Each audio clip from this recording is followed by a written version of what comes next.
Bem-vindos e bem-vindas a mais um Sem Filtro e hoje vamos tentar resolver alguns dilemas. Queremos mais crianças, mas será que arranjamos as soluções criativas para que as pessoas tenham mais filhos? Queremos que as nossas universidades sejam reconhecidas lá fora, mas será que temos um ensino adequado? E ainda queremos investir nos jovens e dar poder aos jovens, mas depois temos associações juvenis com presidentes com 50 e 60 anos. São dilemas para resolvermos hoje no nosso programa, com a ajuda do Hugo Carvalho, presidente do Conselho Nacional de Juventude, a Liliana Borges, jornalista do Público, e hoje com o secretário de Estado da Juventude e do Desporto, João Paulo Rebelo. Bem-vindo. Habituado a resolver dilemas, habituado a fazer política, e também fazer política é receber alguns apupos às vezes, certo? Isso é indiscutível e ainda recentemente, precisamente a propósito da proposta de lei do Governo que foi aprovada em Conselho de Ministros, que pretende rever o regime jurídico do associativismo jovem, isso me aconteceu. E tal como na altura o Sr. Presidente da República, que estava presente, disse: a vida política é assim. Foi a primeira vez que recebeu apupos, ou não? E outra vez somos apupados.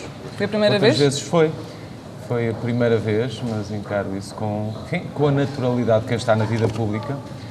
E parafraseando mais uma vez o Sr. Presidente da República, mal está quem está na vida política para receber só aplausos. Diria que também não está bem se estiver na vida política para receber só apupos. Mas primeiro vamos então explicar que proposta de lei é esta. É uma proposta de lei de revisão da lei do associativismo jovem que pretende impor um limite de idade ao presidente ou à presidente dessa associação. Ou seja, a proposta é que o presidente da associação jovem tenha até 30 anos. Ou seja, que o presidente da associação jovem seja jovem.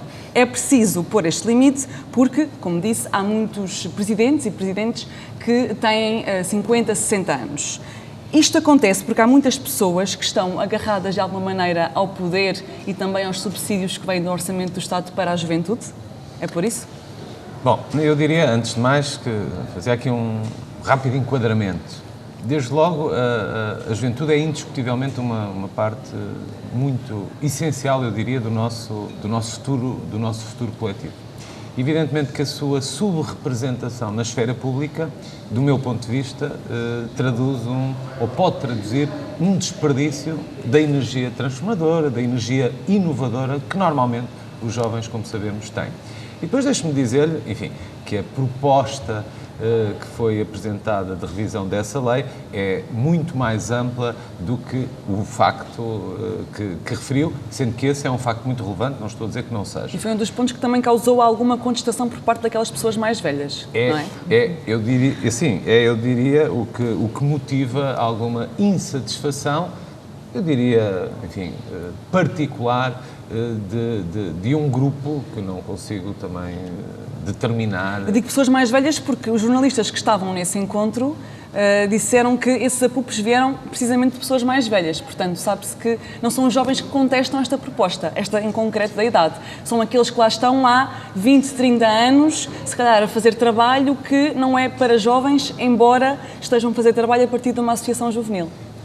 Tendencialmente somos levados a concordar com isso, não é? Porque à partida, quando há uma intenção de empoderamento da juventude, quando há uma intenção de dar palco, de dar voz, de dar capacidade de intervenção aos jovens, eu diria que não seriam os jovens, ou estranhamente seriam os jovens que contrariassem ou que fossem, digamos, contra essa opção. Agora, a lei do associativismo jovem existe desde 2006 e, no fundo, enquadra o que é o apoio que é uma proteção especial que é dada aos jovens no seu associativismo.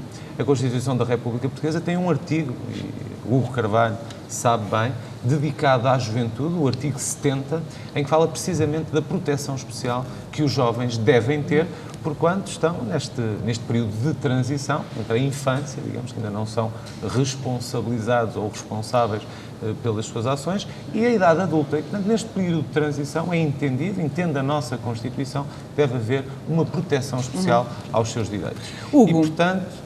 deixa-me só agora passar aqui a palavra aos nossos dois convidados residentes. Há uma idade limite para ser presidente de uma juventude partidária, que é 30 anos, certo? Este limite deve ser imposto por uma questão até de coerência, ou seja, se estamos a falar de juventudes, de associações juvenis, devemos ter jovens a representar essa instituição. Concordas? Sim, da juventude partidária depende. Há algumas que já têm assim um síndromezinho de Peter Pan. Por exemplo, a JSD já quer que a revisão da lei vá com o Presidente até aos 35. Desta lei? Querem esticar assim um bocadinho a idade, não sei para quê. Deve ser com a esperança média de vida. Não faço ideia. Somos jovens mais tempo. É o que permite, por exemplo, no caso de uma juventude partidária, onde tipicamente os mandatos são de 2 anos, que o Presidente tenha 37 anos. Uma estupidez perfeita. Portanto, mas achas esta proposta de lei, que eu apoio completamente, tem uma coisa por trás disto e disto, a idade, que é chamar as coisas pelos nomes. A gente costuma dizer de outra forma, lá em Viseu, mas quer chamar as coisas pelos nomes.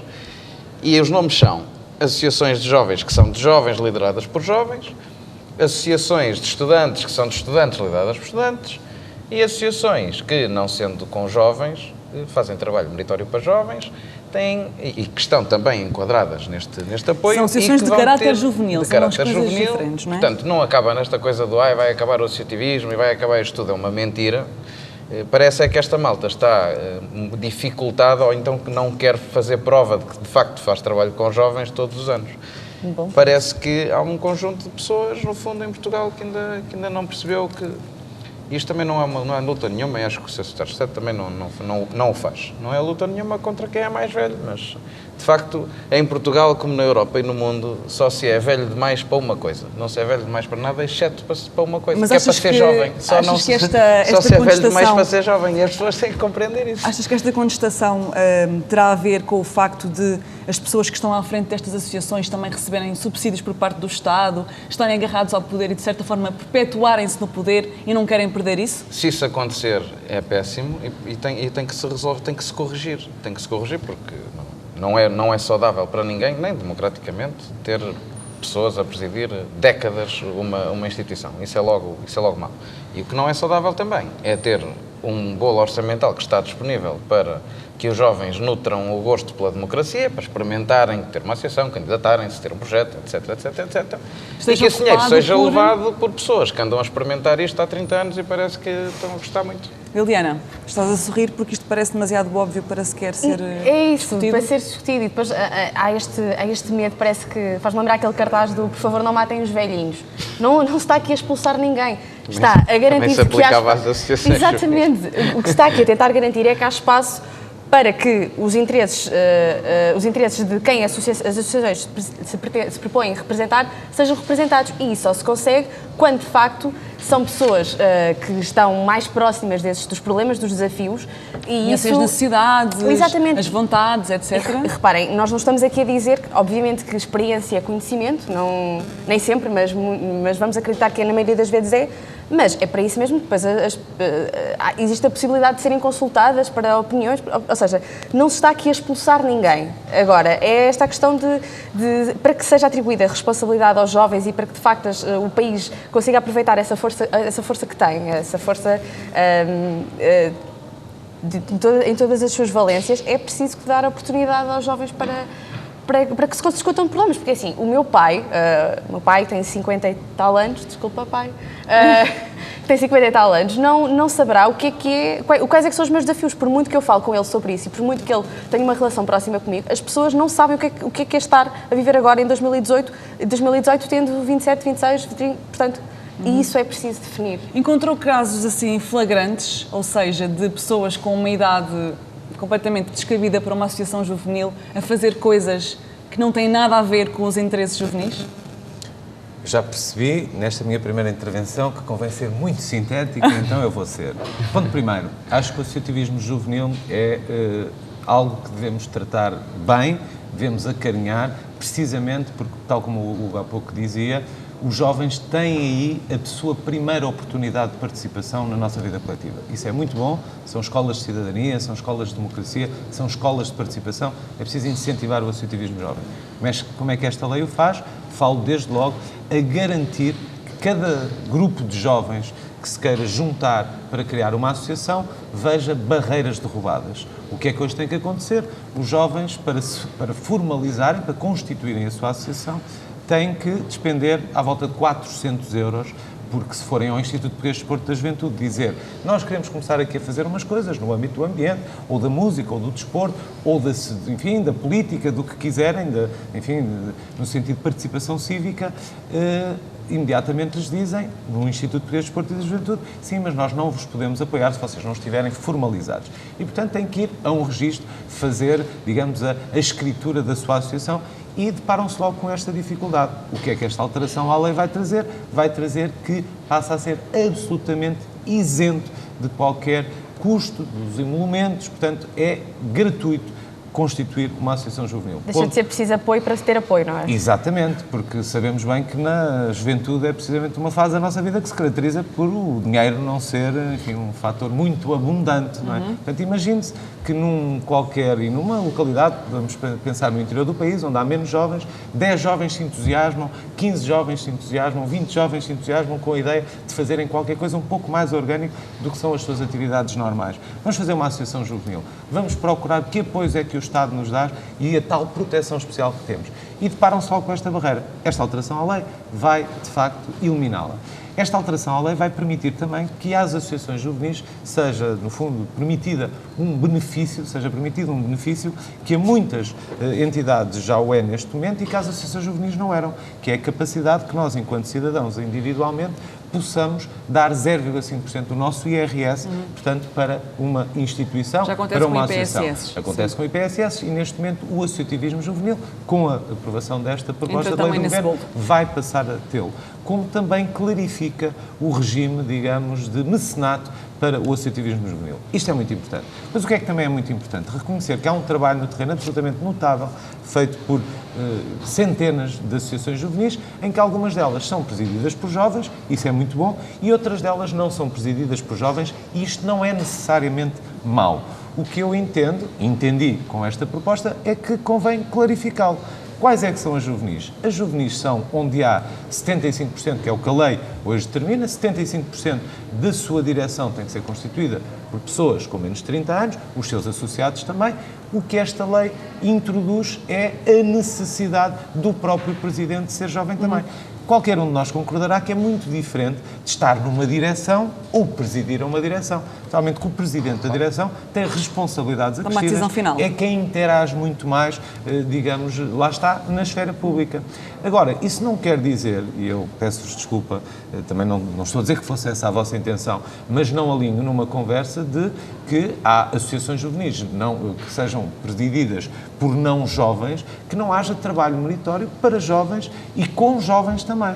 E por isso a lei cria as associações de caráter juvenil, mas num sentido de clarificação, e também nunca o escondi ao setor, e digo aqui com clareza, numa perspectiva de valorizarmos naturalmente as que são as associações juvenis, porque é para essas que em primeiro lugar entendo que deve ser assim o tratamento dado ao nosso dinheiro, ao dinheiro público, destinado é para essas aos jovens. Que deve ser destinado. Vamos então passar das associações para as universidades e com a notícia do ranking da empresa britânica QS, que nos diz que apenas 3 das 7 universidades nacionais mantêm a mesma posição. As restantes 4 desceram de posição e, essencialmente, por causa de 2 fatores. Por causa da percepção que os empregadores têm da qualidade dos graduados. E o segundo fator, por causa do rácio professores-alunos.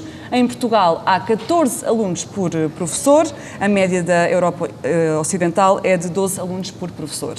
Em relação ao primeiro ponto, a percepção que os empregadores têm sobre a qualidade dos graduados, como é que nós saímos das universidades? Preparados ou não, Liliana? Muito mal preparados. Porquê? Eu olho para a minha experiência, olho para a experiência dos meus colegas e de muita gente que eu conheço, porque, aliás, acho que os rankings, esta coisa das médias acaba por ser um problema, sendo muito importante para se conseguir perceber, ser um instrumento para, até mesmo para os alunos, para ajudar a escolher uma faculdade. Por exemplo, foi assim que eu escolhi a minha faculdade. Eu tinha uma média boa e, portanto, olhei para todas as médias das universidades e percebi, esta é a que tem a média mais alta, provavelmente será aquela que me vai preparar melhor. Enganei-me. Eu não sinto que tenha saído preparada da minha universidade. Mas porque é muito teórico, é pouco prático? Completamente teórico. Aquilo que a oferta vendia não era de todo aquilo que se passava na universidade. Falta de interação com o mercado de trabalho, acho que esse é um dos grandes problemas. Eu consigo apreciar o meu curso, porque o curso não define a nossa profissão. consigo ter ferramentas no meu curso que aproveitei, não tanto na minha vida profissional, mas na minha vida pessoal. Tirei Ciências da Comunicação na Universidade Nova. E acho que olhando Mas há um grande distanciamento entre aquilo que se ensina e depois a prática do mercado de trabalho. Claro, completamente. Eu preparei-me para o mercado de trabalho no mercado de trabalho.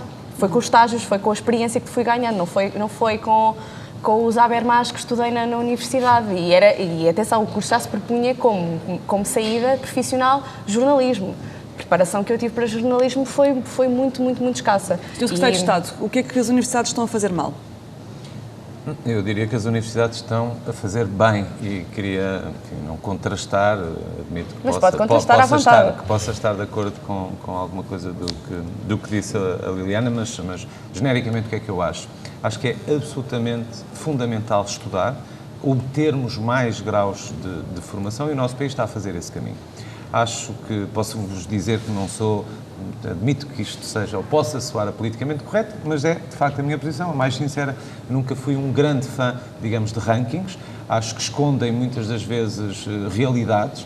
Desconfio, e não sou só eu a desconfiar, mesmo instituições internacionais cada vez mais desconfiam das avaliações, das métricas, enfim, e portanto... Mas estudar mais hoje dá mais trabalho? Estudar mais, tirar um mestrado, por exemplo, dá mais oportunidades de emprego? Dá garantidamente mais oportunidades de emprego, isso é absolutamente essencial que eu o diga, mas que todos nós o digamos. E dá um salário mais alto? Aquela conversa... E dá um salário mais alto e dá a antítese daquilo que é um trabalho precário? Catarina, deixa-me dizer isso. Isso é uma conversa absolutamente falsa e que nós temos mesmo a obrigação de contrariar. Aquela conversa do vou estudar para quê se o meu futuro vai ser numa caixa de supermercado e para isso não preciso ter um curso superior, não podia estar mais enganada essa conversa. Portanto, quem o defende está verdadeiramente enganado, está demonstrado, isso sim, por evidências, por estudos, que quem tem mais formação, e nomeadamente quem tem formação superior, tem mais oportunidades de trabalho, tem mais oportunidades de se realizar profissionalmente. Isso, portanto, é absolutamente essencial. Andaríamos todos enganados, não é? Nomeadamente na União Europeia, quando estabelecemos metas para, digamos, 40%, que é que temos para os jovens no ensino superior. Se me perguntar, bom, mas o nosso sistema de ensino, nomeadamente o ensino superior está, de alguma maneira, desfasado com a realidade, pode aproximar-se, não podia estar mais de acordo com isso. Aliás, sou um grande defensor, por exemplo, dos institutos politécnicos, que têm essa vertente, têm essa aproximação. Deixe-me dizer que quando vim para aqui soube que o tema, ou que íamos falar sobre a questão das universidades, quero saudar vivamente, sou de Viseu, não o escondo, sou do interior, a medida que foi tomada agora das universidades e dos politécnicos do litoral prescindirem de 5% das suas vagas para permitir precisamente que institutos politécnicos do interior possam ter mais alunos. Mas é em Lisboa, absolutamente extraordinário o que vamos nos centrar em Viseu, mas podemos falar de Bragança, podemos falar de outros distritos do interior do país. Eu sou, digamos, testemunha absoluta disto que vou dizer.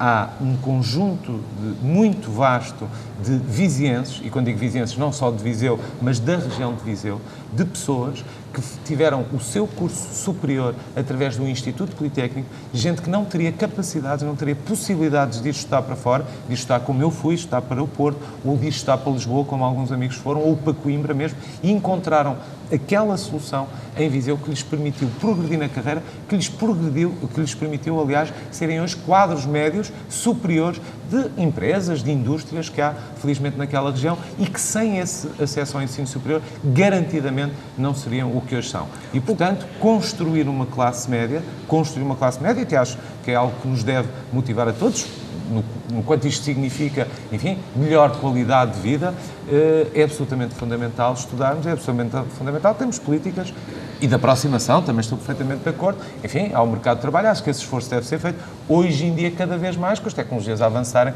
à velocidade que avançam e que as pessoas sabem muitas das vezes, aliás, volta meia volta até nos nossos encontros de juventude se fala muito sobre isso, que é o que estamos a aprender hoje, efetivamente, tem que ser, digamos, enquadrado no que vão ser as profissões no futuro, sendo que aqui algumas temos um problema que daqui a 20 anos não sabemos bem quais serão. O que tu, para além de estudares na faculdade, também foste dirigente estudantil, não há muito tempo, e ainda contactas com pessoas que estão neste momento na faculdade. Em termos práticos, porque há muitas coisas para mudar, o que é preciso mudar nas universidades portuguesas? O conservadorismo, só. numa palavra. Nós estamos Se vê em habituados, quê? nós estamos habituados a ouvir e a ver, falar do ensino superior público e das universidades, normalmente quando há questões de orçamento, e vêm todos os reitores para aí dizer que não tem orçamento, e depois apresentam saldos positivos de dezenas de milhões de euros. Há universidades com lucro, depois não sei para que é que andamos a pagar propinas todas as vezes. E Para a nova SBE quando que há quer estas trazer coisas, estrangeiros. e depois quando há confusão com os professores.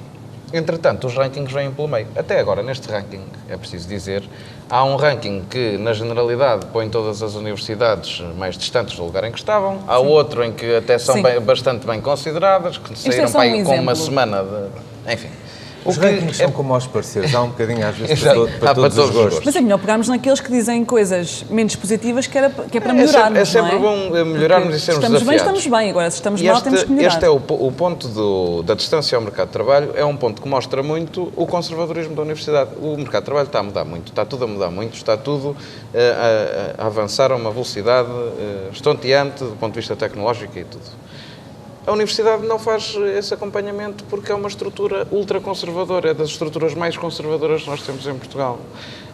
Eu falava até com um jovem cientista há pouco tempo, que está lá fora há dezenas de anos, e que diz, sempre que tentei vir para Portugal, vinha, e ainda não podes ir para a FCT, porque ainda tens muita gente à frente, nem doutoramento tens. Ainda és muito novo. A lógica, onde ele está agora, em Lancaster, só podes ter na tua equipa pessoas que estejam a fazer a licenciatura, para fazer investigação científica de alto nível. Confirmo, já tive uma amiga em Lancaster, justamente. Há um conservadorismo brutal. Os professores, o corpo docente está a envelhecer também. São pessoas que tendem a ensinar também da mesma forma e o que aprenderam há muito tempo e que não se usa. Eu vivi isso na Faculdade de Engenharia, num curso que é muito ligado à tecnologia.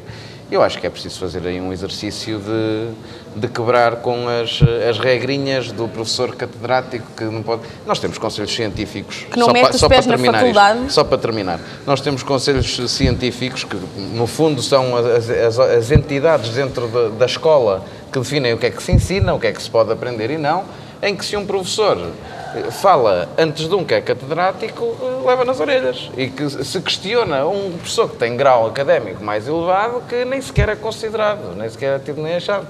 Isto Catarina, deixa-me só fazer mais uma nota só para concluir, para pegar aqui naquilo que o Hugo estava a dizer do conservadorismo. Eu concordo absolutamente e depois acho muito irónico que seja tão difícil fazer esta adaptação, que as universidades achem tão difícil fazer esta adaptação ao mercado de trabalho, mas depois tenhamos neste momento uma a transformar-se completamente, como é a nova de economia, De Carcavelos, que se está a transformar numa economia, numa universidade para os estrangeiros. Neste momento, o pensamento deles é receber estrangeiros e isso faz muita confusão, como é que nós deixamos de ser... Mas para continuar a haver mas não faz universidades sentido. é pública, preciso não é privada. haver crianças, porque é preciso haver crianças que depois crescem e depois vão para a faculdade. E para que é continuar preciso? a haver crianças é preciso políticas que estimulem precisamente as pessoas a terem condições para terem filhos. Rui Rio, do PSD, quer pagar 10 mil euros por cada filho a todos os portugueses. Estes 10 mil euros é desde um subsídio da gravidez até a pessoa fazer 18 anos. Vão ser subsídios anuais. Se não houver crianças, o seu cargo vai se tornar obsoleto e desnecessário, não é? Secretário de Estado da Juventude. Mais uma vez, procurando ser muito sintético, mas simultaneamente fazer aqui um enquadramento. Não deixa de ser paradoxal. Eu acho que nós hoje, quando falamos sempre à escala global, e estamos sempre para dizer, não é? Nós fugimos muitas vezes e extravasamos as nossas fronteiras, este é um problema que nós temos entre fronteiras, porque o mundo nunca teve tantos jovens como tem hoje. Não é? Nós somos, entre os 15 e os 24 anos, 1,8 mil milhões. Nunca houve tanta juventude no mundo como há hoje. Há um chama e, portanto, grande isto também nos deve fazer pensar, não é? Sobre, enfim, muitas vezes somos territorialistas, olhamos para o nosso quintal, mas devemos ter uma perspectiva global. E a perspectiva global é esta: nós não há no mundo problemas de natalidade, antes pelo contrário, nunca houve tantos bebés no mundo, nunca houve tantos jovens no mundo. Agora devemos pensar, sim, também em políticas de imigração. Mas há um boom em África e no Brasil, sobretudo. Ouça, na Europa mas é um pouco diferente. Catarina, acha que hoje em dia faz sentido falar do nosso país? Sim, não Quer faz dizer, sentido. Hoje em dia Mas faz em relação sentido às falar pessoas do que nosso nascem em planeta. Portugal... As Nações Unidas não se preocupam com os níveis de poluição que Portugal, por exemplo, Claro. imita ou que tem. Não é? Preocupamos com o nosso planeta de uma forma global. Vivemos cá todos e, portanto, também nesta, enfim, matérias de natalidade, acho que temos de ter esta abordagem. Concretamente, no que diz respeito ao nosso país. Evidentemente que sim, que acho que, sobretudo, nos devemos procurar, eu, enquanto membro do Governo, sinceramente, estou muito focado nisso, na realização pessoal de cada um. Também nós não podemos alinhar uma conversa, de repente, todos temos que ter filhos. O país precisa de bebés. Porque o país precisa... Bom, Mas acha que os subsídios mensais, ou melhor, anuais, como propõe Rui Rio, é uma proposta aceitável e que vai estimular as pessoas a terem mais filhos? Tenho ideia que ou é melhor, por exemplo, reduzir despesas que as pessoas têm com os filhos, apoiar, por exemplo, despesas com creches, com fraldas? Qual é que é a melhor opção? Estes subsídios ou é apoio com as despesas que se têm ao ter filhos? Eu acho, sinceramente, que devem ser criadas condições, antes mesmo dos filhos, uma que é absolutamente essencial, que é de emprego. Emprego decente, justamente remunerado, isso é o que faz as pessoas terem estabilidade que lhes permite pensar em ter família. Emprego.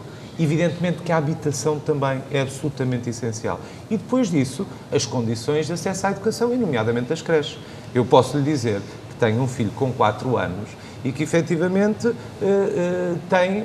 anda numa creche, num infantário privado, e eu sei bem quanto custa, não é? E o Estado só oferece de forma universal esta oferta a partir dos 3 anos. Bom, alguma coisa tem que ser feita, porque senão quem tem parcos rendimentos, já não vou falar sequer de quem tem a instabilidade da precariedade laboral, evidentemente que não se sente motivado, não sente que tenha condições de estar a ter a responsabilidade acrescida de mais uma vida no seu seio familiar e que evidentemente é para sempre. Mas, portanto, criar condições, sobretudo ao nível do emprego, criar condições ao nível da habitação e depois, evidentemente, as que nos permitem ter crianças, ter filhos, objetivamente.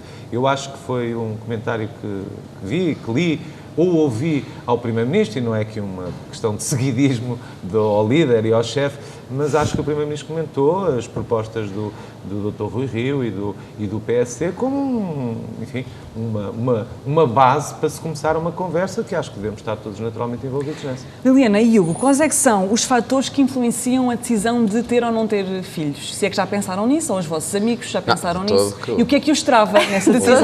O mais experiente de nós todos é o Secretário de Estado, que é o único que tem filhos, não é? Portanto, aí estamos todos a perder. Mas eu quero dizer que não alinho assim muito nesta coisa do... Ter filhos? Não. Ou do subsídio? Do prémio de consolação para quem tem filhos. Acho que acompanho que é uma conversa que tem de ser feita, acho que já tem de ser feita há muito tempo. Tem que ser feita do ponto de vista da perspectiva global, porque nós estamos a ficar mais velhos, mas há países que estão a ficar mais novos e nós vamos ter que viver todos uns com os outros. E esta coisa da natalidade ou se resolve a ter crianças ou se resolve a ter imigrantes, das duas três, não é? Da natalidade, aliás, do rejuvenescimento do país.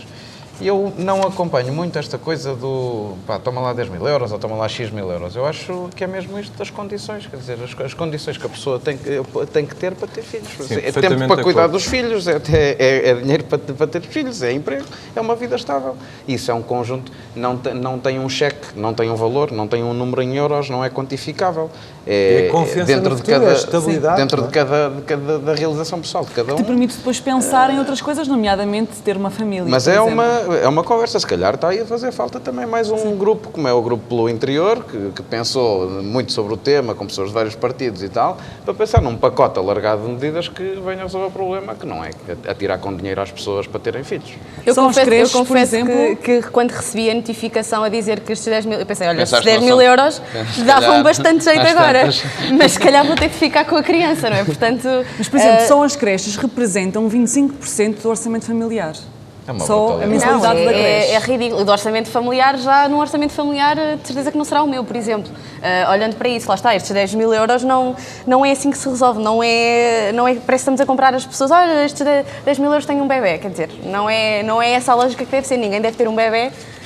Isto não vem porque não apaga, exato, não apaga as preocupações, resolve os problemas. Ou, às vezes nem isso, mas é uma ajuda muito pontual, que depois é dada de uma forma faseada, portanto não é os 10 mil euros de uma só vez, Do 0 não é? aos 6 e depois dos 6 aos 18. E lá está Sempre um isso. subsídio anual. Momento sem filtro neste programa de um secretário de Estado do atual governo a dizer... Vai citar o Cavaco Silva? Não, vou dizer que tanto quanto, Vai ser pai novamente. tanto quanto me informei, tanto quanto vi, as propostas do PSD falam nomeadamente também em creches gratuitas a partir dos 6 meses. E, portanto, não nos cinjamos só à ideia dos 10 mil euros. Não, mas esses 10 mil euros estão incluídos. O momento sem filtro foi, portanto, ter um membro de governo a cumprimentar a oposição Exatamente. por algumas propostas. Vamos então agora às notícias para encerrarmos este programa. Hugo, começamos por ti. O Hugo traz o recreio.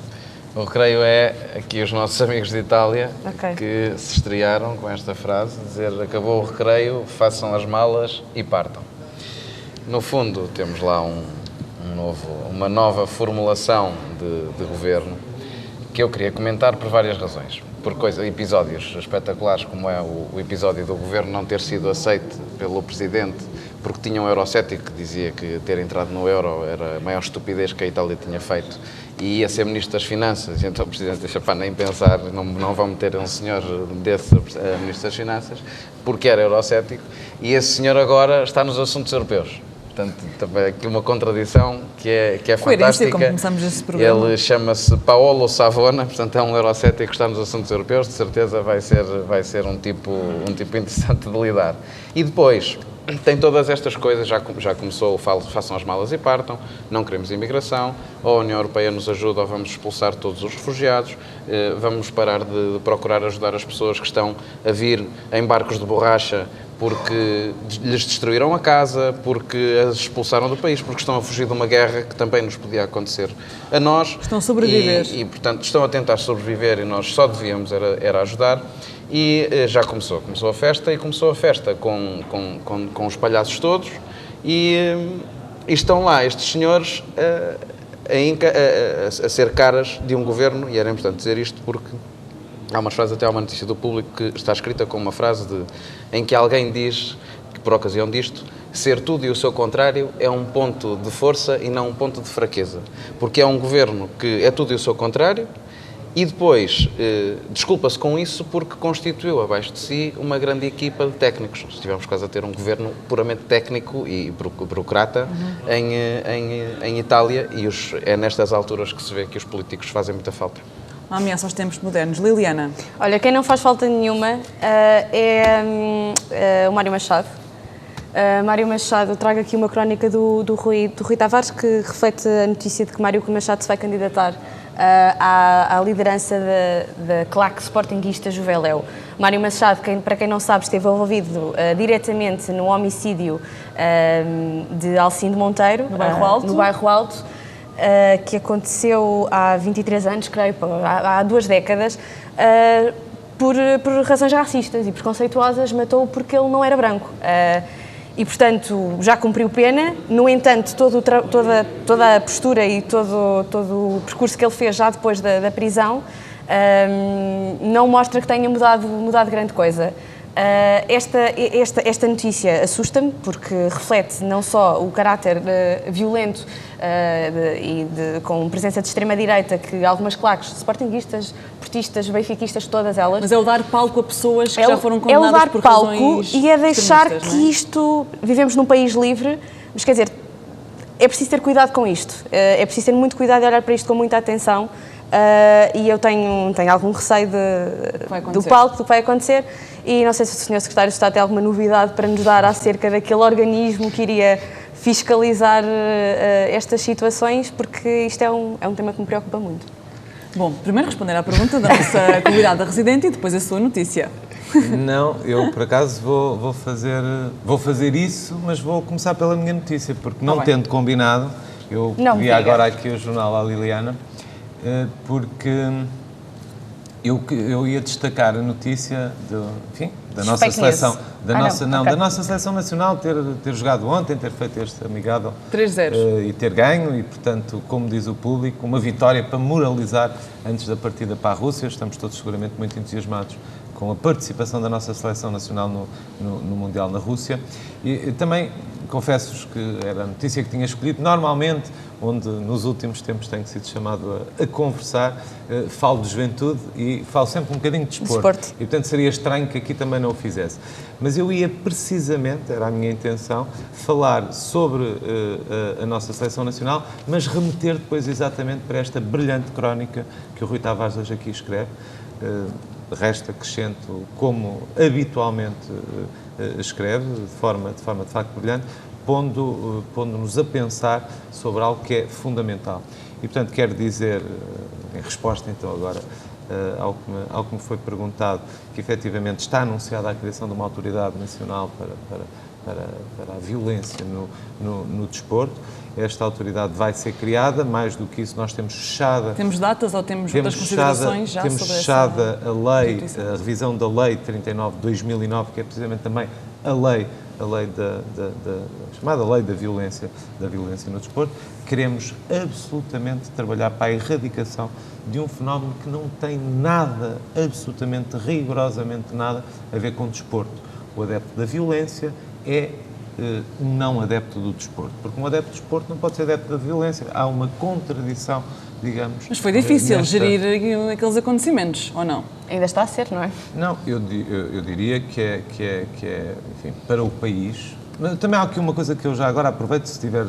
Não preciso de muitos minutos, mas para dizer, porque tenho ouvido muita opinião, e particularmente nestes painéis que enfim, hoje há em todas as televisões. Este não, este é especial. Este não, este é especial, mas efetivamente que há às vezes um bocadinho a tendência de achar que Portugal está quase que numa pista isolada.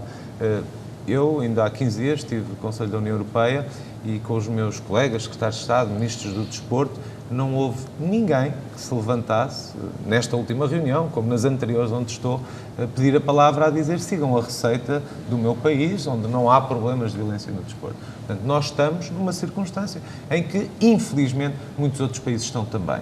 Mesmo aquele clássico, que é um mito, de se dizer, mas a Inglaterra resolveram o problema. A Inglaterra não resolveram problema nenhum. Resolveram um problema específico de hooliganismo que tiveram na década de 80, com tragédias absolutamente incomparáveis ao que alguma vez tenha acontecido em Portugal. Recordo que só num estádio morreram mais de 3 dezenas de pessoas, noutro a seguir números desta natureza, que isso envolveu naturalmente a mobilização de todo um país para travar.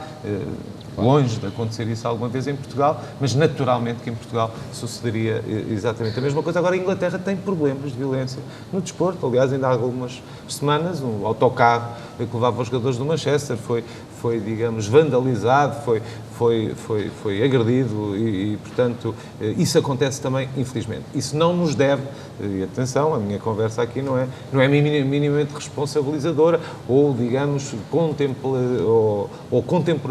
contemporaneizadora deste tipo de fenómenos. Antes, pelo contrário, estamos empenhadíssimos em resolver um problema, que é um problema que não pode acontecer e, naturalmente, que tem nas claques, digamos, uma dimensão e é uma parte deste problema que temos de estar atentos. A atual lei, já o disse várias vezes, a atual lei é ineficaz no que diz respeito à chamada legalização dos grupos organizados de adeptos. Nós temos que arranjar formas e estamos muito empenhados nisso. Aliás, de resto, já temos, como digo, já temos a lei, desse ponto de vista, já está mesmo fechada, em eliminar os chamados fatores criminógenos que estão associados a estas claques. Infelizmente, o futebol, tive a oportunidade de o dizer, precisamente nesta última reunião do Conselho da União Europeia, ao Presidente da UEFA, e ele concordou. O futebol move milhões e milhões e milhões de euros, como nós sabemos.